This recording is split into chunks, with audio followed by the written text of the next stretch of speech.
और इस वक्त एक बड़ी खबर आ रही है। मध्य प्रदेश में विधानसभा उपचुनाव के लिए बीएसपी ने अपने उम्मीदवार घोषित कर दिए हैं। ग्वालियर चंबल की कुल 8 सीटों पर बीएसपी ने यानी बसपा ने अपने प्रत्याशियों के नामों का ऐलान कर दिया है।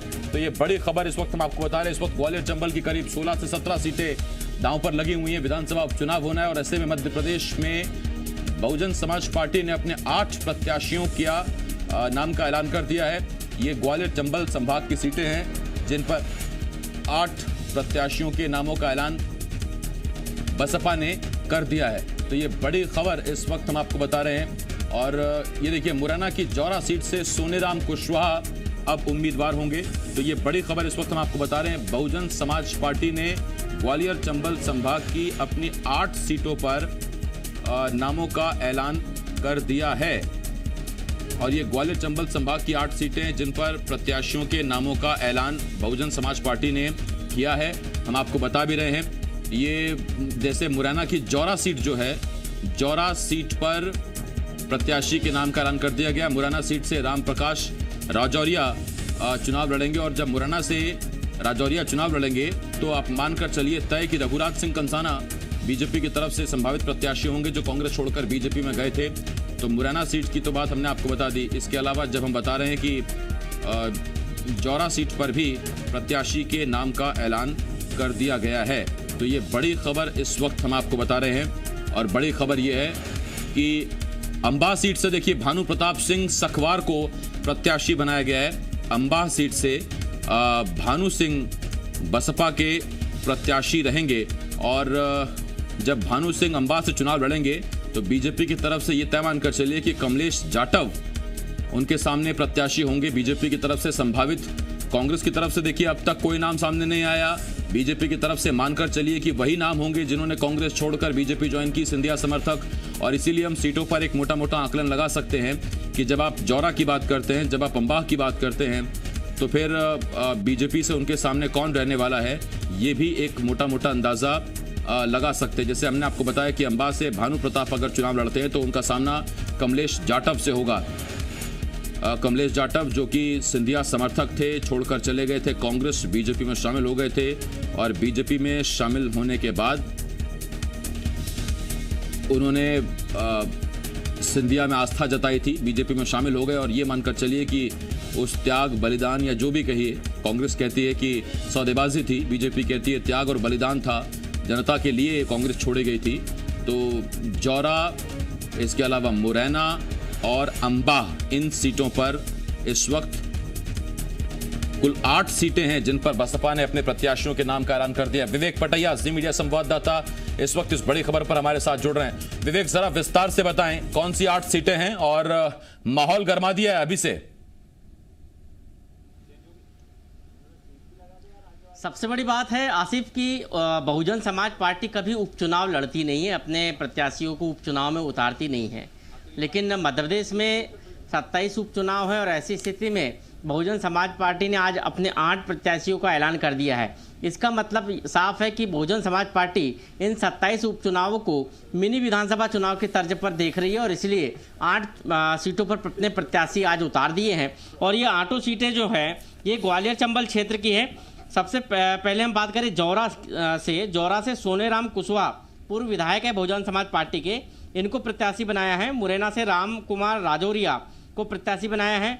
अंबाह से भानु प्रताप सिंह सकरवार, मेहगांव से योगेश मेघराज सिंह नरवरिया और गोहद से जसवंत पटवारी, डबरा से संतोष गौड़, पोहरी से कैलाश कुशवाहा और राजेंद्र जाटव करेरा से ये प्रत्याशी आज घोषित कर दिए हैं अपनी 8 सीटों पर बहुजन समाज पार्टी ने। और कहीं न कहीं ये प्रत्याशी घोषित होने के बाद कांग्रेस के रणनीतिकार ये जरूर सोचने में अब जुट गए होंगे कि आखिर बीएसपी का प्रत्याशी उतारना, हम उसका तोड़ क्या ढूंढे। क्योंकि अमूमन ये कहा जाता है कि बीएसपी जब भी प्रत्याशी उतारती है तो उसका सीधा नुकसान जो है वो कांग्रेस पार्टी को होता है। लेकिन पिछले चुनाव में ये समीकरण भी जो है ध्वस्त हुए थे क्योंकि बीएसपी ने कई जगह बीजेपी का भी गणित बिगाड़ा था 2018 के चुनाव में। ऐसी स्थिति में अब बीएसपी का इन प्रत्याशियों को उतारना बीजेपी के लिए भी चिंताजनक है और कांग्रेस के लिए भी चिंताजनक है। हालांकि बीएसपी के 2 विधायक मध्य प्रदेश में इस वक्त जो है, चाहे वो रामबाई की बात करें या फिर संजू कुशवाहा की बात करें, ये दोनों विधायक इस वक्त सरकार को जो है कह रहे हैं कि हम सरकार को समर्थन कर रहे हैं, हम सरकार के साथ में हैं। लेकिन ऐसी स्थिति में जब 8 प्रत्याशी बहुजन समाज पार्टी उतार चुकी है, तो कहीं न कहीं अब उन विधायकों पर भी दबाव बढ़ेगा कि वो सरकार के विरोध में जाकर प्रचार प्रसार करें, क्योंकि 2 ही विधायक इस वक्त बीएसपी के मध्य प्रदेश में है, संजू कुशवाहा और रामबाई। अब उनको भी जो है अपने प्रत्याशियों के लिए प्रचार के लिए मैदान में आना पड़ेगा। दूसरी तरफ जो सरकार कमलनाथ ने 15 महीने चलाई, उस सरकार को मायावती ने लिखित में समर्थन दिया था, सरकार को समर्थन दिया था बाहर से, और ऐसी स्थिति में अब बहुजन समाज पार्टी के प्रत्याशी उतार देना कांग्रेस के लिए काफी चिंताजनक हो सकता है, क्योंकि बहुजन समाज पार्टी यदि मैदान में उतर रही है तो कांग्रेस का जो वोट बैंक है, वो खासकर अनुसूचित जाति का वोट बैंक, वो कहीं न कहीं जो है कांग्रेस के लिए जो है काफी बिल्कुल। और सबसे बड़ी बात यह कि जिन 8 सीटों पर बसपा ने अपने प्रत्याशियों के नामों का ऐलान किया है, इनमें ज्यादातर सीटें उत्तर प्रदेश से लगती हुई हैं, ग्वालियर चंबल की सीटें, और इसी ग्वालियर चंबल से बसपा कड़ी चुनौती देती रही है अब तक दोनों बड़े दलों को, फिर चाहे वो कांग्रेस हो, चाहे फिर वो बीजेपी हो, रामबाई हो या संजीव कुशवाहा। आपको याद है कि बसपा के यही 2 प्रत्याशी जीते थे और ये भी आसपास के इलाकों के ही थे। तो जब उत्तर प्रदेश से लगती हुई सीटें हैं, ग्वालियर चंबल की ये सीटें हैं, एक अच्छा मौका बसपा के लिए है। मौका बीएसपी छोड़ना नहीं चाहती है, प्रत्याशियों के नामों का ऐलान कर दिया गया 8 सीटों पर। एक छोटे से ब्रेक। नमस्कार, स्वागत है आप सभी का। मैं हूं आपके साथ लोकेंद्र त्यागी। इस वक्त की बड़ी खबर पर लगातार हम बने हुए हैं। बड़ी खबर यह है कि बीएसपी ने चुनावी मैदान में उतरने का फैसला किया है। आपको पता है 27 सीटों पर उपचुनाव होने हैं और ऐसे में मध्य प्रदेश में विधानसभा उपचुनाव के लिए बीएसपी ने अपने उम्मीदवार घोषित किए हैं। ग्वालियर चंबल की 8 विधानसभा सीटों पर उम्मीदवार घोषित कर दिए गए हैं। बीएसपी की अब ये स्ट्रेटजी किसको नुकसान पहुंचाएगी, किसको फायदा पहुंचाएगी और खुद बीएसपी किस तरीके का प्रदर्शन करती है चुनावों में, ये देखने की वाली बात होगी। अमूमन बीएसपी उपचुनावों में उतरती नहीं है, लेकिन इस बार उतर रही है और ये वो नाम भी हैं जो हम आपको दिखा रहे हैं जो इस बार चुनाव लड़ेंगे। अंबाह सीट से भानु प्रताप सिंह को प्रत्याशी बनाया गया है और कुल 8 उम्मीदवार हैं जो घोषित कर दिए गए हैं बीएसपी की तरफ से। 2 विधायक पहले भी जीत कर आए थे, उसमें रामबाई एक बड़ा चेहरा थी जो लगातार हमने देखा सुर्खियों में बनी रहती हैं। बीएसपी ने उन्हें निष्कासित भी कर दिया था और अब दोबारा से मध्य प्रदेश में और खासकर ग्वालियर में, जहां पर यह कहा जाता है कि बीएसपी का वोट बैंक है, तो उसको भुनाने की कोशिश यहां पर बीएसपी कर रही है और इसीलिए 8 प्रत्याशी मैदान में उतारे जा रहे हैं। और इसके अलावा भी देखना है कुछ और नाम सामने आते हैं नहीं, क्या सारी सीटों पर बीएसपी चुनाव लड़ेगी या नहीं। अभी केवल 8 सीटों पर जो उम्मीदवार हैं वो घोषित कर दिए गए हैं। और भोपाल से इस वक्त हमारे साथ विवेक पटैया और ग्वालियर से हमारे सहयोगी शैलेंद्र जुड़ गए ज्यादा जानकारी के साथ।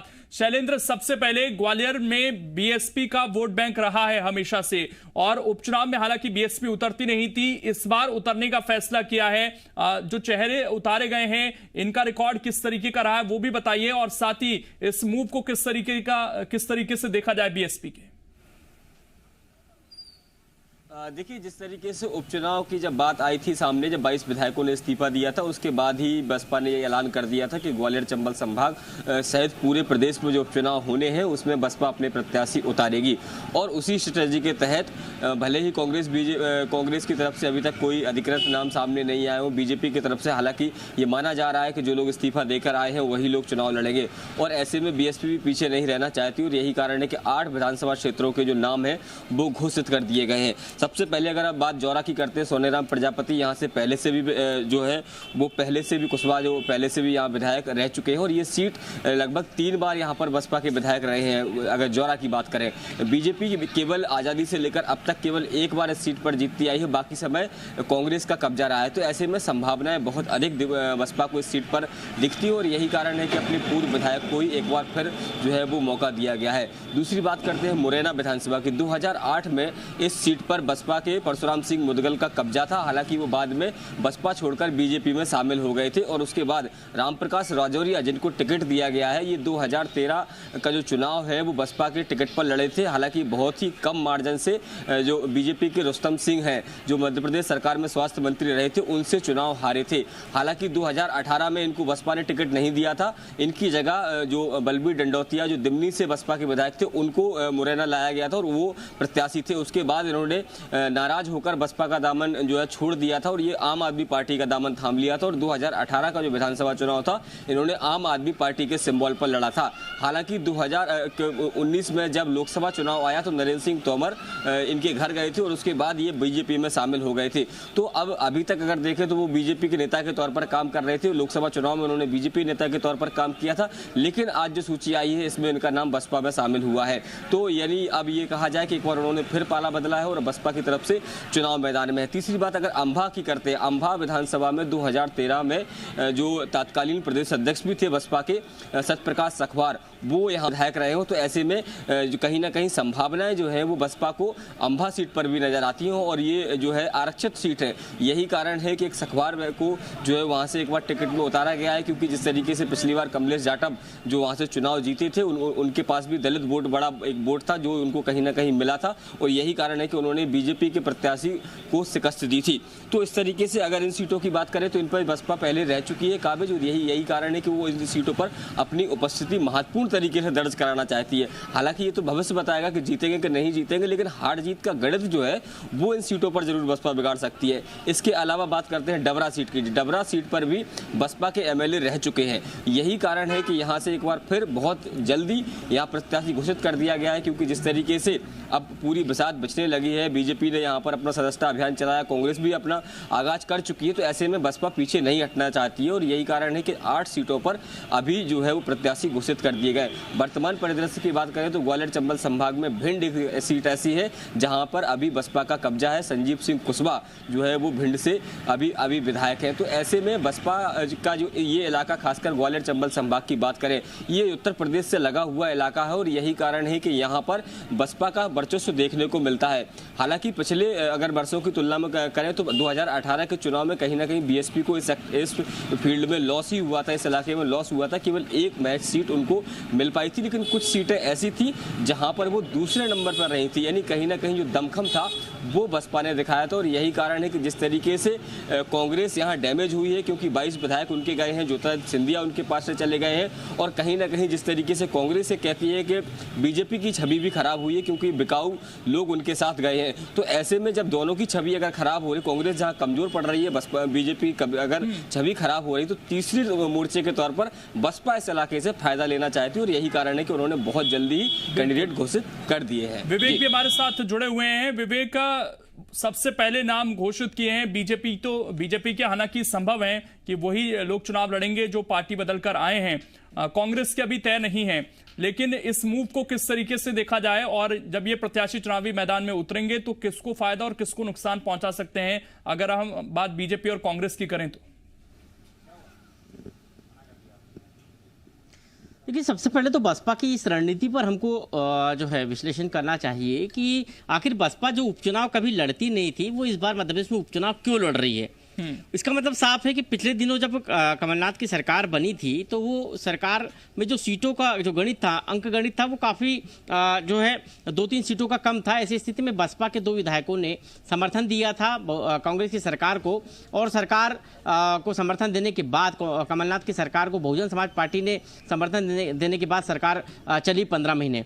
ऐसी स्थिति में बसपा को इस बार फिर लग रहा है कि उपचुनाव के बाद बीजेपी की सरकार का भी भविष्य तय होगा, कांग्रेस की सरकार आएगी, इसका भी भविष्य बनेगा और इन सब के बीच यदि 1-2 सीट भी यदि बसपा लेकर आती है तो 2 विधायक पहले से बसपा के पास है और ऐसी स्थिति में यदि इन 8 कैंडिडेट अभी जो उतारे हैं या फिर अभी और कैंडिडेट आने वाले हैं, इनके जीतने की संभावनाओं को देखते हुए ही बसपा जो है प्रत्याशी उतार रही है। यदि सीटें बसपा ने बढ़ाई तो सरकार में वो एक निर्णायक भूमिका में होगी, क्योंकि पिछले दौर में हमने देखा है कि बसपा के समर्थन के बाद जो है मध्य प्रदेश में कांग्रेस की सरकार बनी थी।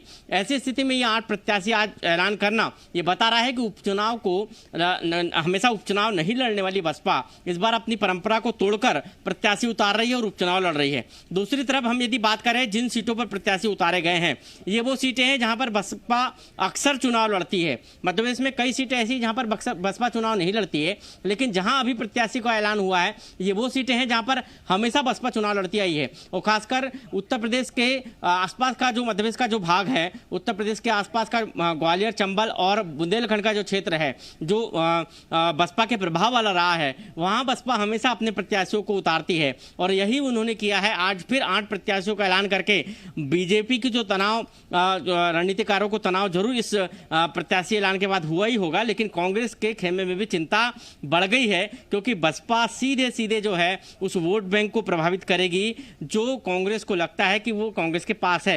और इसलिए दोनों ही राजनीतिक दल, हम ये नहीं कह सकते कि कांग्रेस को ही अकेले इन प्रत्याशियों से नुकसान होगा, बीजेपी को भी नुकसान है, क्योंकि पिछले 2018 के चुनाव में हम देखें तो बीजेपी को भी काफी सीटों पर बसपा ने नुकसान पहुंचाया है। तो इसलिए बसपा भी के प्रत्याशी मैदान आने के बाद कांग्रेस को नुकसान होगा ही, बीजेपी को भी होगा। एक और सबसे महत्वपूर्ण पहलू यह है कि बसपा ने अक्सर अपने प्रत्याशियों को खड़े करके या तो कई जगह चुनाव जीती है, या फिर दूसरे नंबर पर रही है, और या फिर तीसरे नंबर पर रही है। तो ये बसपा का जो गणित है, ये बीजेपी और कांग्रेस के खेल को बिगाड़ने में अक्सर जो है कामयाब रहा है, और यही कारण है कि उपचुनाव में 27 सीटों पर यदि 20-22 सीटों पर भी बसपा ने प्रत्याशी उतार दिए, तो कहीं न कहीं बीएसपी के प्रदेश अध्यक्ष इस वक्त हमारे साथ जुड़ गए हैं, रमाकांत जी। रमाकांत जी, बहुत स्वागत है आपका जी मध्य प्रदेश छत्तीसगढ़ पर। सर, बीएसपी अक्सर उपचुनाव नहीं लड़ती थी, लेकिन इस बार 8 नाम सामने आ गए जो आपके प्रत्याशी चुनाव लड़ेंगे। क्या स्ट्रेटेजी है सर आप लोगों की? जी, इस पर स्ट्रेटेजी बिल्कुल साफ है। इस मध्य प्रदेश में मध्य प्रदेश की जनता भारतीय जनता पार्टी और कांग्रेस पार्टी से त्रस्त हो चुकी है। इनके आपस में मिली भगत से सबसे ज्यादा नुकसान जनता का हुआ है, और खासकर इस वैश्विक महामारी में जनता ने काफी दुख कष्ट झेलने का काम किया है।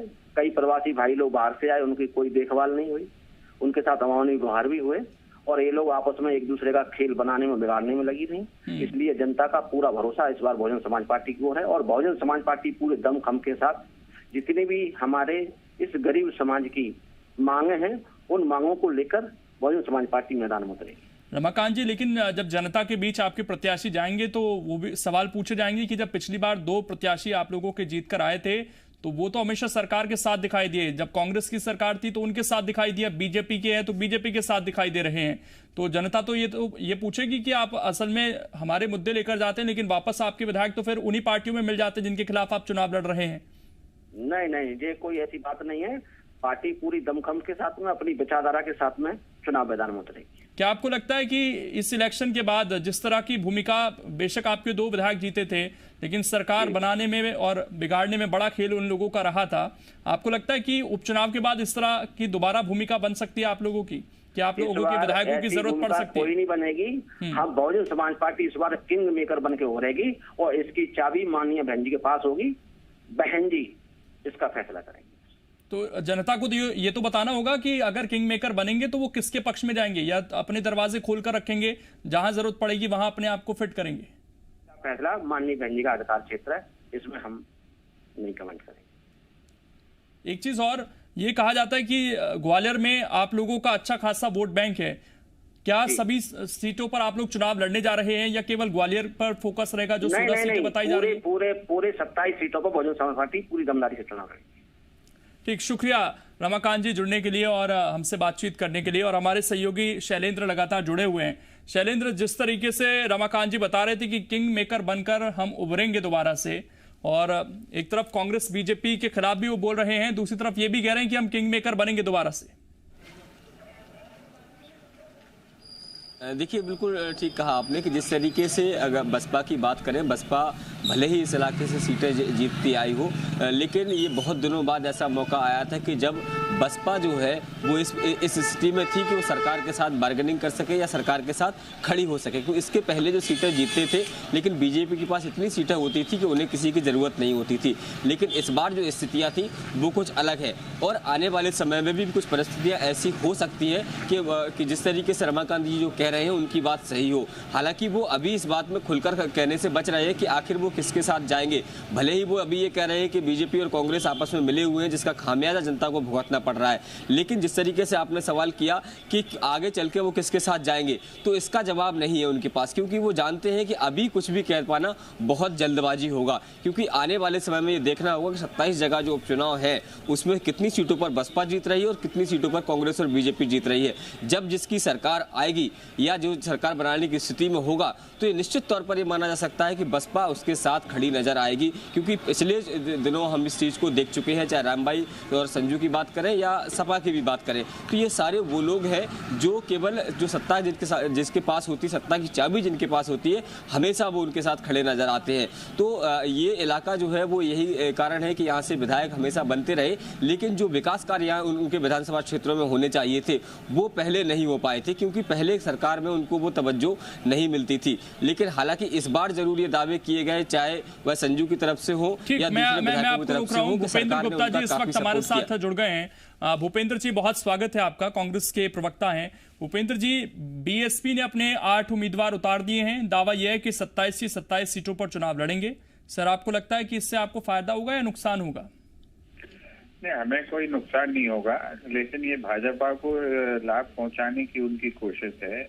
अब क्या बातचीत हुई है, क्या डील हुआ है, हमें नहीं मालूम, लेकिन जो है ये इससे वोट काटने का भर एक प्रयास है।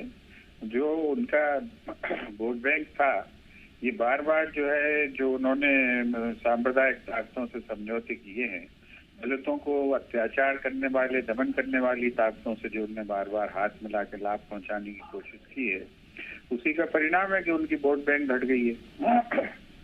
भूपेंद्र जी, बीएसपी का खासकर ग्वालियर में अगर हम देखें, जहां पर 16 सीटों पर चुनाव होना है, वहां पर कई सीट ऐसी हैं जिसमें बीएसपी 2018 के चुनाव में सेकंड नंबर पर रही थी। इस बार सिंधिया भी नहीं है आपके साथ, तो आपको लगता है इस क्षेत्र में तो और ज्यादा नुकसान आप लोगों को हो सकता है, क्योंकि एक तरफ तो सिंधिया बीजेपी के साथ जाकर उन्हें मजबूती दे सकते हैं और दूसरी तरफ बीएसपी भी अपने प्रत्याशी उतारेगी, तो सबसे कमजोर इस क्षेत्र में कम से कम आप हो सकते हैं, या आपको ऐसा नहीं लगता है? जिन 4000 अनुसूचित जाति के बच्चों को जेल में ठूस कर भारतीय जनता पार्टी ने प्रताड़ना दी है, जिनके हाथ पैर तोड़ डाले हैं, वो 2 अप्रैल 4 अप्रैल लोग भूल जाएंगे क्या? बीएसपी नहीं कोई ऐसी खड़ी हो और इन अत्याचारियों को फायदा पहुंचाने के लिए अगर कोई पार्टी सामने आती है तो वो कितनी पक्षधर है इस समाज की, ये भी सामने आता है। कांग्रेस पार्टी जो है हमेशा से उन वर्गों की चिंता करती रही है, उन वर्गों के लिए काम किया है। आजादी के पहले दिन हमने उन्हें समानता का अधिकार दिया है, जिस दिन देश आजाद हुआ है, तो हमें उसमें कोई गुरेज नहीं है और हमारे खिलाफ कई बार वो चुनाव लड़ चुके हैं और हमने अपना जो रास्ता बनाया, मार्ग बनाया, उनके लड़ने के बावजूद बनाया है इस प्रदेश में, तो आज भी वो हमारे खिलाफ लड़ेंगे तो कोई नई बात नहीं है। लेकिन ये वो भी जानते हैं कि इससे जो है फायदा किसको मिलने वाला है, किसको फायदा पहुंचाने के लिए वो वोट काट रहे हैं। और ये जो वोट डिवीजन की राजनीति, इसी में उनका सुपड़ा साथ जगह जगह हुआ है। उन्होंने भाजपा को लाभ पहुंचाने के लिए वोटों को बांटने का काम जहां जहां किया है, वहां वहां उन्हें नुकसान हुआ है। अगर वो यहाँ भी यही प्रयास करेंगे तो मध्य प्रदेश में भी उन्हें नुकसान ही होगा, फायदा नहीं होगा। भूपेंद्र जी, यानी कि आप ये मान रहे हैं कि बीएसपी सबसे ज्यादा नुकसान आप लोगों को ही पहुंचाएगी, आप मान रहे हैं इस बात को? नहीं, हमें नहीं पहुंचाएगी नुकसान। वो वोट बांटने की कोशिश कर रही है। वोट बांटने की कोशिश में जो है थोड़ी जो है अनिश्चितता होती है। इसके लिए ये तो पूरा देश जानता है कि किस तरह से बीएसपी इस तरह के काम करती है। तो ये उनसे आग्रह ये है कि अगर उन्हें वास्तव में चिंता है अनुसूचित जाति जनजाति के लोगों की, तो उन लोगों के साथ खड़े ना हो, जो उन लोगों को लाभ ना पहुंचाएं, जिन्होंने जो है शारीरिक, मानसिक और जो है राजनीतिक प्रताड़ना इस अंचल में दी है। क्या कोई लोग भूल सकते हैं क्या 2018 का वो दृश्य, जब हजारों गोलियां मारती सीधी छाती पे लोगों की? क्या उसको भूल जाएंगे लोग?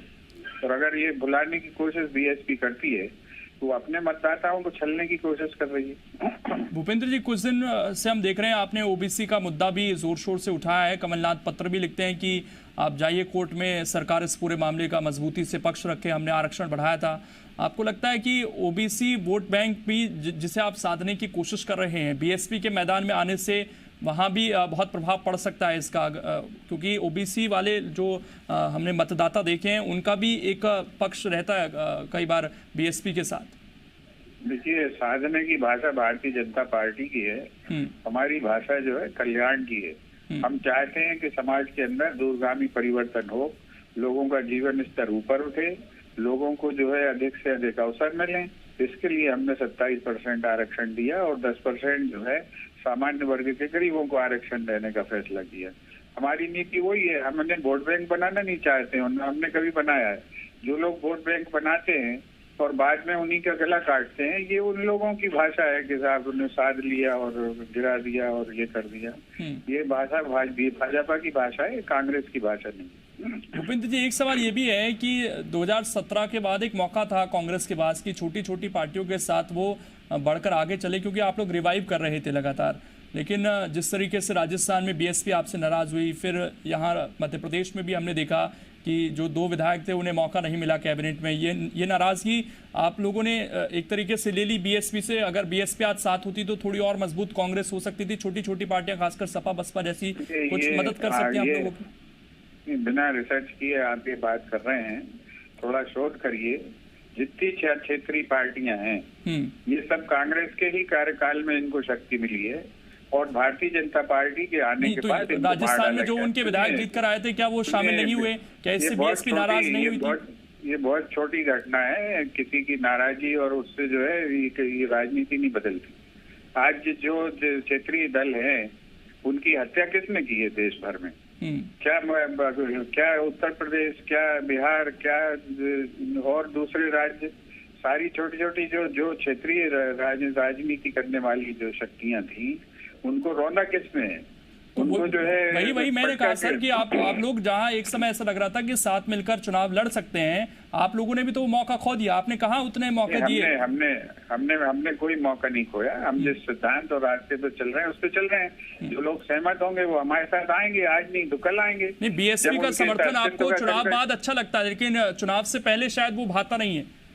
नहीं, ये आपकी सोच है, या पता नहीं आप ऐसा सोचना चाहते हैं, लेकिन ये सोच कांग्रेस की नहीं। कांग्रेस को हमेशा जो है अपने लाइक माइंडेड लोगों का विचार अच्छा लगता है। आज भी देखें आप, पूरे देश के विद्यार्थियों की लड़ाई लड़ रहे हैं तो हम सबके साथ मिलकर लड़ रहे हैं। हम किसी को अलग थलग करने की कोशिश थोड़ी करते हैं। लोग अपने आप अपने समीकरणों के हिसाब से सोच के अलग थलग खड़े हो जाएं, ये उनकी अपनी मर्जी है। कांग्रेस ने ना उनका कभी रास्ता रोका, न कभी उनको बढ़ने से रोका, बल्कि उनके कांग्रेस के जमाने में ही हमेशा इन लोगों को ताकत मिली है और कांग्रेस सबके विकास की ऐसी कल्पना करती है। हम तो सर्वोदय के सिद्धांत वाले हैं कि सबका उदय हो। हमने किसी पार्टी को मारा नहीं। ये मारने का काम और दफनाने का काम केवल भारतीय जनता पार्टी करती है। चलिए, कुछ चीजों को आप मानने के लिए तैयार नहीं है, लेकिन अब सवाल यहाँ पर यह भी है कि अगर, जैसा कि अभी थोड़ी देर पहले बीएसपी के प्रदेश अध्यक्ष से भी हम बातचीत कर रहे थे, उन्होंने कहा कि हम किंग मेकर बन सकते हैं दोबारा से। तो अभी तो आप ये कह रहे हैं कि ये वोट कटवा है हमारे खिलाफ, इसीलिए लड़ रहे हैं, बीजेपी के ये साथी हैं, लेकिन वापस से अगर जरूरत पड़ गई तो सर फिर क्या करेगी कांग्रेस? जाएगी समर्थन के लिए इनके पास? देखिए, ये जो है सरकार के किस परिस्थिति में बनती है, वो उन परिस्थितियों की बात होगी। आज जब हम चुनाव में उतर रहे हैं तो चुनाव में जो है ये गारंटी दे रहे हैं वो क्या कि जब हमारी सरकार बनेगी तो वो हमारे साथ खड़े होंगे। ये किस लिए चुनाव लड़ रहे हैं? उसका कोई लक्ष्य भी तो होगा, कोई उद्देश्य भी तो होगा। तो अगर वो ये कहेंगे कि हाँ वो हमारी बाद बनवाने के लिए चुनाव में खड़े हो रहे हैं तो हम जो है आज से विचार करेंगे। और अगर वो ये सोच रहे हैं कि वो जो है बाद में किंग मेकर बनेंगे, तो किंग मेकर किसको बनाएंगे? बताएं वो कि कौन उनका किंग है जिसको वो किंग बनाएंगे। ठीक है, शुक्रिया भूपेंद्र जी आपका जुड़ने के लिए और बातचीत करने के लिए। तो भूपेंद्र गुप्ता ये मान रहे हैं कि नुकसान हमें पहुंच सकता है। विवेक पटैया हमारे साथ जुड़े हुए हैं। विवेक, कांग्रेस को ये एहसास तो हो गया है कि नुकसान हमें पहुंचा सकती है, जिस तरीके से भूपेंद्र गुप्ता बात कर रहे थे? भूपेंद्र गुप्ता ने कहा है कि क्या डील हुई है बीजेपी के साथ। इसका मतलब वो ये आरोप लगाना चाहते हैं कि बीजेपी ने बीएसपी से कोई डील कर ली और प्रत्याशी उतार दिए, ये उनका आरोप है। और इसलिए वो ये कह रहे हैं क्योंकि अक्सर जब भी बीएसपी के प्रत्याशी उतरते हैं तो ये माना जाता है कि वो नुकसान यदि सबसे ज़्यादा यदि पहुंचाएंगे तो वो कांग्रेस को पहुंचाएंगे। लेकिन 2018 के चुनाव परिणाम जो बताते हैं कि बीएसपी ने सबसे ज़्यादा बीजेपी को भी नुकसान पहुंचाया है। उस वक्त कांग्रेस के साथ साथ बीजेपी को भी नुकसान पहुंचाया है। तो अब देखना होगा कि आने वाले वक्त में बीएसपी के ये जो प्रत्याशी उतारे गए हैं या आने वाले संभावित प्रत्याशी है जिन सीटों पर लड़ेंगे वो कितना प्रभाव छोड़ पाते हैं, क्योंकि जहां जहां बीएसपी प्रत्याशी उतार रही है वो सीटें हैं जहां पर अक्सर बीजेपी अपने प्रत्याशियों को खड़ा करती है, और कई सीटें ऐसी जहां पर बीएसपी ने जीत भी दर्ज की है। शैलेंद्र, और कुछ प्रत्याशी बीजेपी के होने वाले हैं बताने के लिए क्या होगा, क्योंकि उनके 2 विधायक खुद उनकी ऐसा लगता है कि आला कमान से बन नहीं रही है। रामबाई को तो निष्कासित तक कर दिया गया, तो मुद्दे क्या हो सकते हैं बीएसपी के इस बार? देखिए, मुद्दे जो है उनके पास बहुत ज़्यादा नहीं है। केवल स्थानीय विकास के अलावा कोई बड़ी बात वो नहीं कर सकते, क्योंकि वो ये कह नहीं सकते हैं कि आने वाले समय में हमारी सरकार आने वाली है, या फिर एकदम से ये कह नहीं सकते कि हम सरकार मतलब जीतने के बाद अगर हमारा विधायक जीतता है तो सरकार के साथ खड़ा नजर आएगा। क्योंकि यदि वो सरकार के साथ खड़े नजर होने की बात करते हैं तो फिर लोग जो है जिसकी सरकार बनने वाली होगी अगले समय में उसको देंगे। लेकिन पिछले बार की अगर आप बात करें, 2018 की जो बात चल रही थी, जो 2 अप्रैल की बात बार बार हो रही थी, तो ये बात बिल्कुल ठीक है कि 2 अप्रैल का जो हुआ पूरा घटनाक्रम, उसको लेकर दलित समाज जो बसपा का परंपरागत वोटर है वो बीजेपी से बेहद नाराज था, और उसे लेकर इस बात का भी बहुत भली भांति जानकारी थी कि वो बसपा को भले ही वोट दे देगा लेकिन बसपा कई सीटों पर जीत नहीं पाएगी। ऐसे में कहीं ना कहीं उनका वोट जो है वो व्यर्थ चला जाएगा, और यही कारण है कि बड़ी संख्या में इस इलाके में जो दलित समाज की बात करें या दूसरे अन्य समाजों की बात करें, जो बसपा का परंपरागत ये वक्त बताएगा कि आखिरकार बीएसपी को खुद कितना फायदा होता है या फिर वो औरों को फायदा पहुंचाती है, जिस तरह के आरोप लगाए जा रहे हैं कांग्रेस की तरफ से। शुक्रिया आपका जुड़ने के लिए शैलेंद्र और विवेक, और बातचीत करने के लिए। फिलहाल छोटे से ब्रेक के लिए आप रुकेंगे, खबरें लगातार जारी हैं।